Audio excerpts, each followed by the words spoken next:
তিতাবৰত অনুষ্ঠিত হ'ব সদৌ অসম মুকলি মেগা মাৰাথন প্ৰতিযোগিতা 7 ডিচেম্বৰত শ্ৰীমন্ত শংকৰদেৱ সংঘৰ কেন্দ্ৰীয় সেৱা বাহিনীৰ উদ্যোগত আৰু তিতাবৰ জিলা শাখাৰ ব্যৱস্থাপনাত অনুষ্ঠিত হ'ব এই প্ৰতিযোগিতা সকলোৰে বাবে মুকলি এই দৌৰ প্ৰতিযোগিতাৰ বাবে 21 কিলোমিটাৰ পথ নিৰ্ধাৰণ কৰা হৈছে বৰহোলা চাৰিআলিত আৰম্ভ হৈ তিতাবৰ ষ্টেচন তিনিআলিৰ ৰৌনাকৰ সমীপত সামৰণি পৰিব এই মাৰাথনৰ এক সংবাদমেল যোগে একথা সদৰি কৰিলে আয়োজক সমিতিয়ে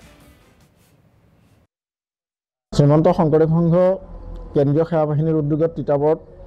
অহা 7 ডিচেম্বৰ তাৰিখে মুকলি মেগা মাৰাথন প্ৰাইজ মানি প্ৰতিযোগিতা এটা অনুষ্ঠিত হ'ব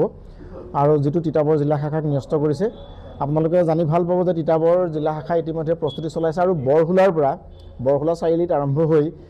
নৱালিয়াদি আহি ধুদৰালিত উঠি ৰৌনাক আমাৰ যেটো আছে আগৰ পুৰণা বেংক সেই ৰৌনাকৰ সন্মুখতে আমাৰ সামৰণি পৰিব আৰু তাৰ পৰা আমি ষ্টেডিয়ামলৈ যাম মিনি ষ্টেডিয়ামত গৈ পেলাই আমাৰ সামৰণি যেটো অনুষ্ঠান সেই অনুষ্ঠানটো আমাৰ তাত সম্পন্ন হ'ব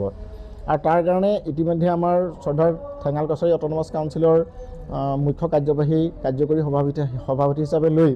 আমাৰ আদৰণি সমিতিয়ে প্ৰস্তুতি চলাইছে আৰু আশা কৰিম আমি 7 তাৰিখে সফল কাম হ'ম অসমৰ সকলো ৰাইজলৈ আমাৰ এই প্ৰতিযোগিতাত প্ৰতিযোগীসকলক অংশগ্ৰহণ কৰিবৰ কাৰণে